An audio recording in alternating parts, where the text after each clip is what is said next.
अध्यक्ष महोदय, सबसे पहले मैं आज मेरे छोटे भाई मनीष सिसोदिया को इस सदन में याद करना चाहूँगा। आज ही के दिन एग्जैक्टली 1 साल पहले मनीष सिसोदिया जी को गिरफ्तार किया गया था। मेरे बगल में बैठा करते थे यहाँ पे, और बिल्कुल झूठा केस है, लेकिन हम इस वक्त उनका दुख नहीं मनाएंगे, हमें उन पे गर्व है। हम उनसे प्रेरणा लेते हैं। उन्होंने देश के लिए बहुत बड़ा काम किया है। गरीबों के बच्चों को भविष्य देने का, गरीबों के बच्चों को शिक्षा देने का, सपने देखने का, उनके सपनों को पर देने का उन्होंने काम किया है। 75 साल में जो सारी सरकारें, कोई सरकार नहीं कर पाई, वो काम उन्होंने किया है। तो जाहिर तौर पे इस दुनिया के अंदर इतिहास गवाह है कि जब जब इस किस्म के लोग आते हैं और व्यवस्था को ललकारते हैं तो उनके साथ इस तरह का अन्याय होता है। मेरी सदन से सबसे मेंबर से निवेदन है कि एक बार खड़े होकर उनको सल्यूट कर देते हैं। आप भी हो जाओ। अच्छा आदमी है मनीष सिसोदिया। Thank you.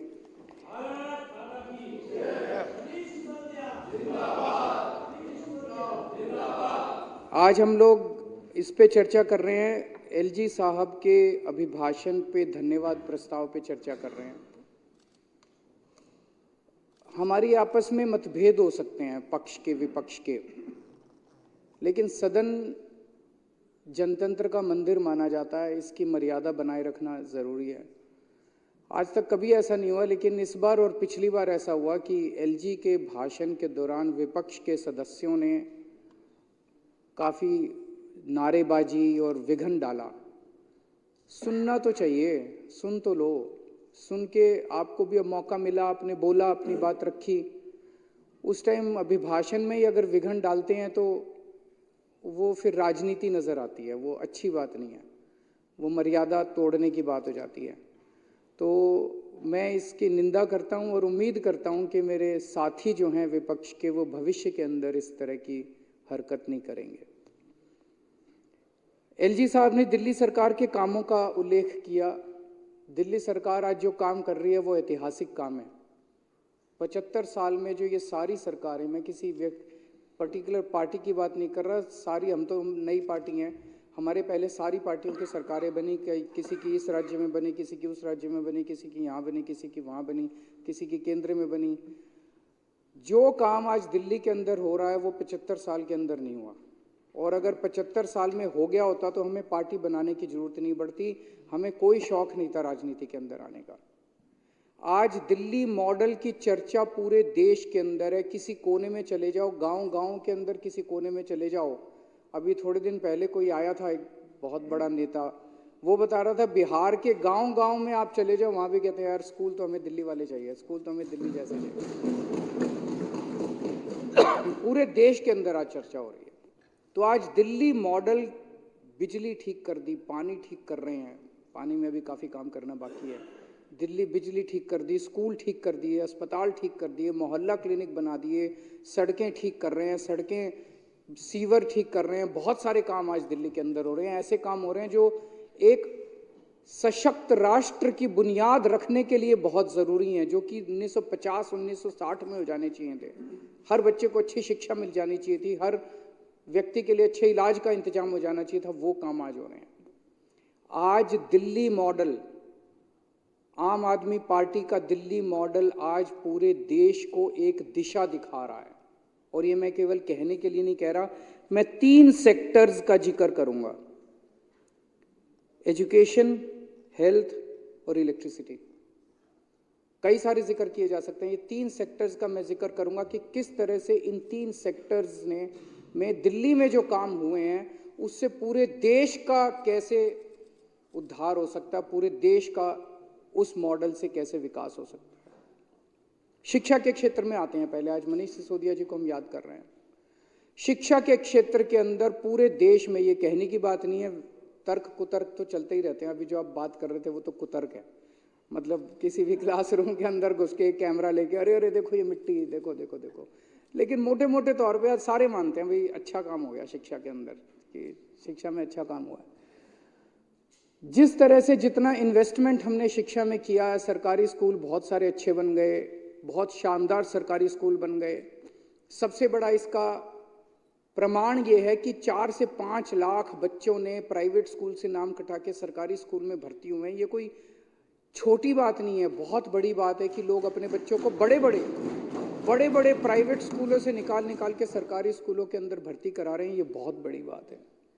एक ज़माना ऐसा था जब लोग अपने बच्चों को सरकारी स्कूल में भेजना नहीं चाहते थे। सरकारी स्कूल में चला जाए तो साल 2 साल में नाम कटा देते थे कि टाइम खराब कर रहा है, घर बैठेगा 2 पैसे तो कमाएगा। आज अगर हमने दिल्ली के अंदर गरीबों के बच्चों को इतनी अच्छी शिक्षा दे दी तो पूरे देश में भी दे सकते हैं। पूरे देश में आज क्या मॉडल चल रहा है? गुजरात के अंदर पिछले कुछ सालों में 6000 सरकारी स्कूल बंद कर दिए गए। आसाम के अंदर कोविड के बाद 4500 सरकारी स्कूल बंद कर दिए गए। ऐसा नहीं कि वहां पे पॉपुलेशन कम हो गई है, पॉपुलेशन तो बढ़ रही है, गरीब भी बढ़ रहे हैं, पॉपुलेशन भी बढ़ रही है। और स्कूल खोलने की जरूरत थी, और स्कूल खोलने की बजाय अगर 6000 स्कूल इधर, बाकी का मेरे पास डेटा नहीं है, हर राज्य के अंदर यही चल रहा है, सरकारी स्कूल बंद किए जा रहे हैं। क्यों? इसका क्या मतलब है? इसका मतलब यह है सरकारी स्कूल बंद कर करके आपके बच्चों को फोर्स किया जा रहा है कि प्राइवेट में भेजो। एक तरह से शिक्षा के प्राइवेटाइजेशन की ओर पूरा देश चल रहा है, दिल्ली छोड़ के। जबरदस्ती की जा रही है, गरीब आदमी को जबरदस्ती की जा रही है कि अपने बच्चे को प्राइवेट में भेज। अब सरकारी स्कूल नहीं होंगे, ना टीचर हैं वहाँ पे, ना पढ़ाई है वहाँ पे। 350 स्कूल बताते हैं वहाँ पे ऐसे हैं जिसमें एक क्लासरूम है। गुजरात के अंदर एक क्लासरूम में पहली, दूसरी, तीसरी, चौथी, 5वीं सारे बच्चे एक ही क्लासरूम। दिल्ली में ऐसा नहीं है। दिल्ली में अच्छे क्लासरूम है, अच्छे डेस्क है, स्मार्ट क्लासरूम है, बहुत बहुत अच्छे स्कूल हैं।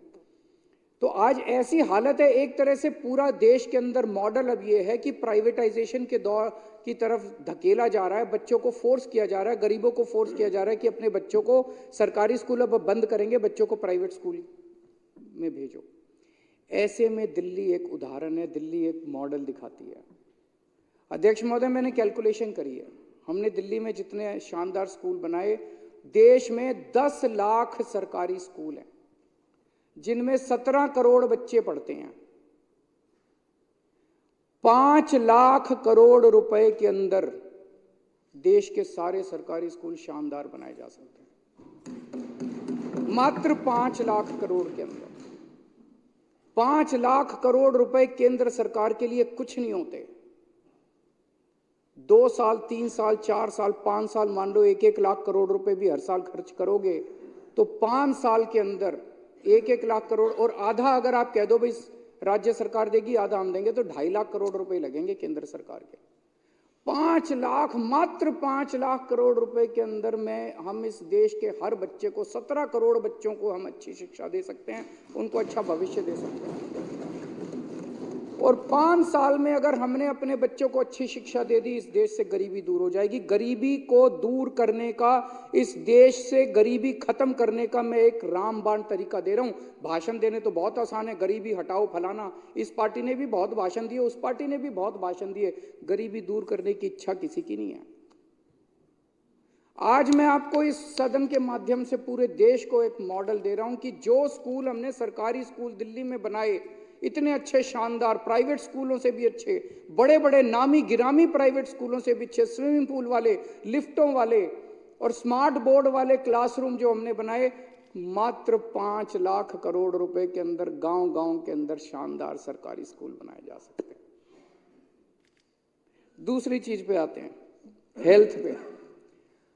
आज दिल्ली के हर व्यक्ति को हम लोगों ने मुफ्त इलाज कर दिया कि आपका इलाज मुफ्त होगा,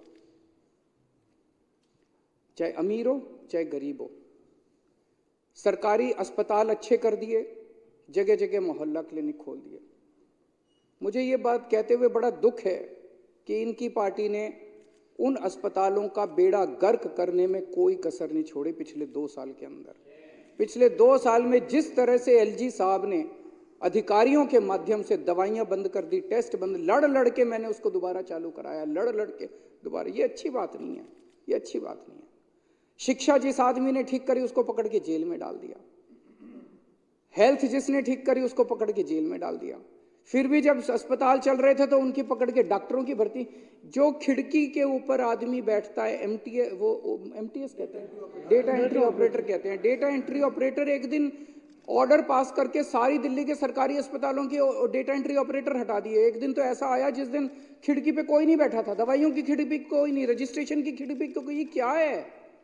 और फिर इस सदन के अंदर आके इनकी हिम्मत होती है कहने की कि सरकारी अस्पताल खराब पड़े। अरे तुमने करे हैं सरकारी अस्पताल खराब। आज सरकारी अस्पताल हमने इतने लड़ लड़ के उसको व्यवस्था को हम कोशिश कर रहे हैं कि वो दुरुस्त रहे। सरकारी अस्पताल हमने शानदार कर दिए। ये लोग बार बार कहते हैं आयुष्मान भारत, आयुष्मान भारत, आयुष्मान भारत। आयुष्मान भारत क्या है? आयुष्मान भारत सबसे बड़ा स्कैम है, स्कैंडल है, स्कैंडल है, सबसे बड़ा स्कैंडल है आयुष्मान भारत। आयुष्मान भारत क्या कहता है? आयुष्मान भारत में ये कहते हैं भाई तेरे को एक कार्ड देंगे, इंश्योरेंस कार्ड। वो कार्ड लेके आप किसी भी अस्पताल में चले जाओ, आपके परिवार का एक परिवार का साल में 5 लाख रुपए का इलाज मुफ्त होगा। इलाज भी कब? जब उसका हॉस्पिटलाइजेशन होगा। उसको खांसी है, बुखार है, रोज के मर्रा की दवाइयां वो नहीं मिलेंगी, दवाइयां नहीं मिलेंगी, टेस्ट नहीं होंगे डेली का। अगर बाई चांस कोई बड़ी बीमारी हुई और तेरे को अस्पताल के अंदर एडमिट होना पड़ा तो तेरे परिवार का साल का 5 लाख रुपए का खर्चा मुफ्त है। इंश्योरेंस। अब वो इंश्योरेंस लेके क्या करे? उत्तराखंड में चले जाओ आप, कहीं अस्पताल नहीं, 50-50 कोस दूर लोग अपनी खटिया के ऊपर वो डंडी सिस्टम क्या कहते हैं उसको, वो लेके जाते हैं। वो वहां पे एक लोकल टर्म है, वो अस्पताल तो बनाएंगे नहीं, कार्ड दे दिया। कार्ड लेके लोग क्या करें? कार्ड लेके कहां जाएं इलाज कराने के लिए? अस्पताल तो बनाओ पहले। अस्पताल नहीं बनाओगे, कुछ नहीं बनाओगे तो बेसिकली ये पूरा का पूरा सिस्टम भी प्राइवेटाइजेशन के दौर की तरफ है। सरकारी अस्पताल बंद करते जा रहे हैं, एक कार्ड पकड़ा दिया कि प्राइवेट में जाके अस्पताल में इलाज करा लो। आयुष्मान भारत दूसरा, उसमें यह लिखा हुआ है कि केवल ऐसे लोगों को मिलेगा जिनकी पारिवारिक आय साल की 2.5 लाख रुपए से कम है। 2.5 लाख रुपए मतलब 20,000 रुपए, 20,000 के लगभग तो दिल्ली में मिनिमम वेज है। 20,000, जिसके 30,000 रुपए हो गए वो इलाज करा सकता है। आज इतना महंगा इलाज हो रहा है, वो इलाज करा सकता है। 30,000 रुपए, 40,000 रुपए, क्या 50,000 रुपए वाला भी अगर एक हार्ट अटैक हो जाए इलाज नहीं करा सकता अपना। कह रहे हैं आयुष्मान भारत, उस पे 5 लाख की लिमिट। दिल्ली के अंदर का जो मॉडल है, मैं पहले आयुष्मान भारत बताया, उसमें यह भी लिखा है सरकारी अस्पतालों को पैसे लेने पर। दिल्ली में हमने सारे सरकारी अस्पतालों में सारा कुछ फ्री कर रखा है, सब कुछ मुफ्त है। इसमें आयुष्मान भारत में कंपलसरी है, हमारे पीछे पड़े हैं इसको लागू करो कि सरकारी अस्पतालों के अंदर भी हर सेवा के पैसे लेने पड़ेंगे आपको। हर चीज के पैसे लेगा सरकारी अस्पताल। फिर उस आदमी के ऊपर है वो सरकारी में जाए कि प्राइवेट में जाए, जहां जाएगा उसको 5 लाख रुपए तक का, सरकारी में भी 5 लाख तक का फ्री मिलेगा, प्राइवेट में भी। अरे हमने तो सारा ही फ्री कर दिया सरकारी के अंदर, हम 5 लाख की लिमिट क्यों लगाएं? हम 5 लाख की लिमिट क्यों लगाएं? आप कहते हो कि सरकारी अस्पताल में पहली बात तो हम पैसे लेंगे, ब्लड टेस्ट लेंगे तो पैसे लेंगे, दवाई लेंगे तो पैसे लेंगे, डॉक्टर जो बैठा है उसकी जो कंसल्टेंसी चार्ज लेंगे, और वो 5 लाख रुपए तक। हमने तो सब कुछ फ्री कर दिया, सारों का फ्री कर दिया। ये कहते हैं 2.5 लाख रुपए की इनकम वालों को देंगे, हमने तो सारे अमीर गरीब सबका फ्री कर दिया। तो तुम्हारी आयुष्मान भारत अच्छी है, हमारी केजरीवाल मॉडल अच्छा है।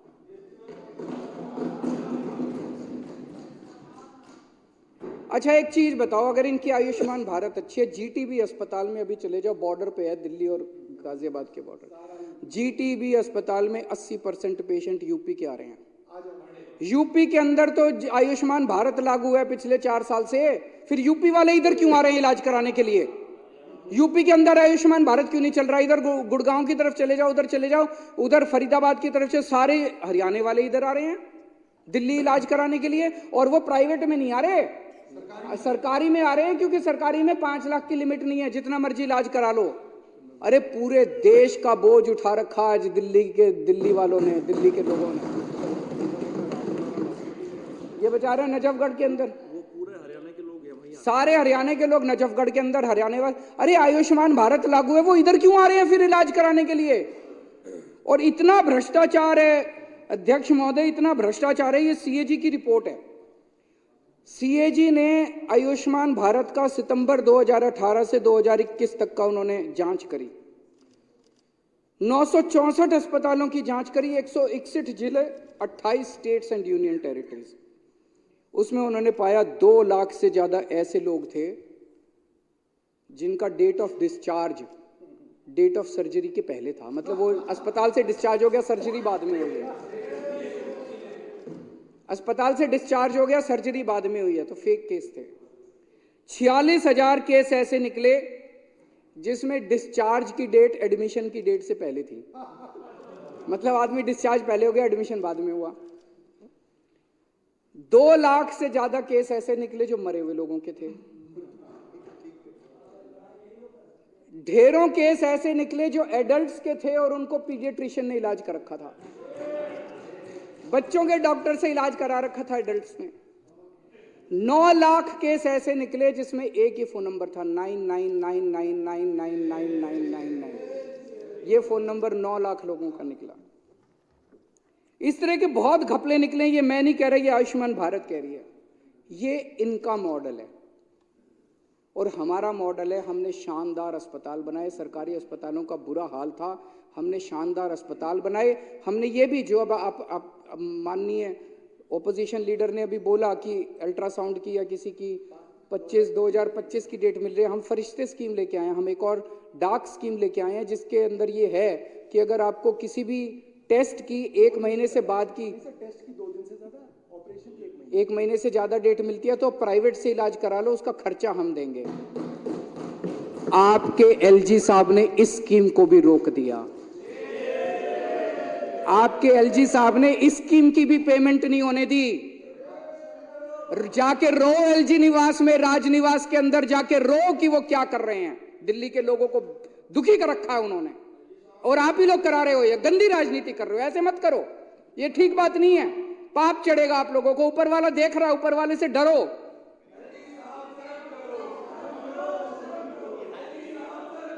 अब हमारा मॉडल है, हमारा मॉडल है गली गली के अंदर मोहल्ला क्लिनिक खोलेंगे, गली गली के अंदर सबको दवाइयां फ्री देंगे। किसी को छोटी मोटी बीमारी है उसको दूर जाने की जरूरत नहीं है। दूसरा मॉडल है, हम बड़े बड़े अस्पताल शानदार बनाएंगे, किसी को फोर्टिस, मैक्स, अपोलो क्यों जाना पड़े। हम ऐसे अस्पताल बनाएंगे, हमारे वाले ही फोर्टिस जैसे लगेंगे, हमारे वाले ही मैक्स जैसे लगेंगे दिल्ली सरकार के अस्पताल। हमने इतने शानदार अस्पताल बना दिए। पूरे देश के अंदर शानदार अस्पताल और गांव-गांव के अंदर मोहल्ला क्लिनिक खोलने के लिए मात्र 5 लाख करोड़ रुपए का खर्चा है। मैंने सारा कैलकुलेट कर लिया। मैंने तो दिल्ली में खोल के दिखाए हैं अस्पताल, मैंने तो दिल्ली में मोहल्ला क्लिनिक खोल के दिखाए हैं। पंजाब में भी खोल रहे हैं। अब पंजाब के अंदर अभी मैं जा रहा हूँ, 800 मोहल्ला क्लिनिक बना दिए, 650 बन चुके, और मैं 2 दिन बाद जा रहा हूँ 125 मोहल्ला क्लिनिक का उद्घाटन और करने के लिए। तो मोहल्ला क्लिनिक खोलने आते हैं। अस्पताल पंजाब के जितने सिविल हॉस्पिटल हैं, 40 अस्पतालों का भी जीर्णोद्धार चल रहा है। हर अस्पताल के अंदर मुफ्त दवाइयां, मुफ्त टेस्ट, सब कुछ मुफ्त कर रहे हैं। मुफ्त इलाज देना। 5 लाख करोड़ रुपए के अंदर इस देश के 140 करोड़ लोगों को फ्री इलाज मिल सकता है, हमें देना आता है। तो आज देश को स्वास्थ्य के क्षेत्र के अंदर भी दिल्ली ने एक दिशा दिखाई है, कर सकते हैं। अब आते हैं बिजली पे। दिल्ली के अंदर पहले बिजली के पावर कट लगते थे, आज 24 घंटे बिजली आती है। गर्व होता है, देश की राजधानी है। पंजाब के अंदर पहले पावर कट लगते थे, 1.5 साल हुआ है, 2 साल हुए सरकार बने हुए, 2 साल के अंदर 24 घंटे बिजली आती है। हमारे देश में क्यों नहीं आती 24 घंटे बिजली? 10 साल हो गए आपकी सरकार बने हुए। देश के अंदर इतने पावर कट क्यों लगते हैं? किसानों को पूरी बिजली क्यों नहीं मिलती? इंडस्ट्री को पूरी बिजली क्यों नहीं मिलती? हमारे घरों के अंदर, गांव-गांव के अंदर बिजली क्यों नहीं मिलती? आपको ये जान के, अब जो डेटा मैं दे रहा हूं आपको जान के ताज्जुब होगा, देश के अंदर बिजली की कमी नहीं है। देश में 4 लाख मेगावाट बिजली की इंस्टॉल्ड कैपेसिटी है। हम 4 लाख मेगावाट बिजली बना सकते हैं। और हमारे देश की डिमांड कितनी है? पीक डिमांड, जो गर्मियों के अंदर पीक डिमांड आती है ना, जब एकदम उबल रही होती है, धरती उबल रही होती है, पीक डिमांड जून जुलाई की जो हमारे देश की डिमांड है वो है 2 लाख मेगावाट। हमारी जरूरत 2 लाख, अवेलेबल 4 लाख, फिर भी बिजली के पावर कट लगते हैं। इतनी निकम्मी सरकार तो आज तक कभी तक हमसे सीख लो। हम मना थोड़ी कर रहे हैं, हम सिखाने को तैयार हैं। हम यहाँ राजनीति करने नहीं आए, हम यहाँ राजनीति करने नहीं आए, हम यहाँ पे आपको सिखा देंगे। आप लो सारे वोट। मैं तो उस दिन भी कह रहा था सारे वोट तुम्हारे जिम्मे, देश की सेवा करने की जिम्मेदारी हमको दे दो, हम सेवा करके दिखा देंगे। वोट सारे आप ले लो। 4 लाख मेगावाट की इंस्टॉल्ड कैपेसिटी है, 2 लाख मेगावाट की हमारी डिमांड है, हमें बिजली क्यों नहीं मिल रही? जवाब दे सरकार। और कई लोग कहते हैं हमने दिल्ली में बिजली मुफ्त कर दी, पंजाब में बिजली मुफ्त कर दी, सस्टेनेबल मॉडल नहीं है। मैंने ये भी कैलकुलेट करा, पूरे देश के हर आदमी को 200 यूनिट बिजली फ्री देने के लिए 1.5 लाख करोड़ रुपए चाहिए। बस केवल 1.5 लाख करोड़ रुपए में पूरे देश को, सारे हर परिवार को 200 यूनिट बिजली फ्री मिल सकती है। तो 5 लाख करोड़ रुपए में स्कूल ठीक हो जाएंगे, 5 लाख करोड़ रुपए में अस्पताल ठीक हो जाएंगे, तो 1.5 लाख करोड़ रुपए में सबको बिजली फ्री हो जाएगी। 11.5 लाख करोड़ रुपए के अंदर आपके बच्चों को, 140 करोड़ लोगों के बच्चों को अच्छी शिक्षा मिल जाएगी, उनके हर परिवार के सदस्य को अच्छा इलाज मिल जाएगा, 24 घंटे बिजली मिल जाएगी, हर व्यक्ति को फ्री बिजली मिल जाएगी। और 11 लाख करोड़ रुपए इन्होंने अपने दोस्तों को उठा के उनका ऋण माफ कर दिया। क्या ज्यादा जरूरी था? क्या ज्यादा जरूरी था? दोस्ती निभाना ज्यादा जरूरी था कि 140 करोड़ लोगों के प्रति अपना फर्ज निभाना ज्यादा जरूरी था?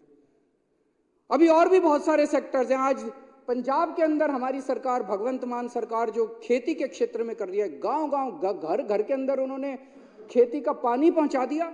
अभी तक पानी नहीं होता था, लड़ाई झगड़े चलते रहते थे। हमने किसी से भीख नहीं मांगी और पानी की, उसी पानी का मैनेजमेंट करके गांव-गांव के अंदर, घर घर के अंदर खेती का पानी। लोगों को यकीन नहीं हो रहा ऐसी सरकार हो सकती है। 2 साल के अंदर हर खेत के अंदर खेती का पानी पहुंच गया। खेती के क्षेत्र में इतने बड़े बड़े काम हो रहे हैं। आज पंजाब के अंदर एक बड़ा चमत्कार हुआ है। केंद्र की बीजेपी सरकार ने एयरपोर्ट बेच दिए, सी पोर्ट बेच दिए, LIC बेच दी, भेल बेच दी, रेल बेच दी, सब कुछ बेच दिया और कह रहे हैं एक एक बेचने में स्कैंडल है, स्कैंडल है। हर चीज जो बेची इन्होंने, सब कुछ बेच दिया। पंजाब के अंदर गंगा उल्टी बह रही है। एक पावर प्लांट था प्राइवेट सेक्टर में, 6000 करोड़ रुपए का प्राइवेट वालों का पावर प्लांट था, उनसे चल नहीं रहा था। सरकार ने उसको 1100 करोड़ रुपए में खरीद दिया। हम चला के दिखाएंगे, हम चला के दिखाएंगे।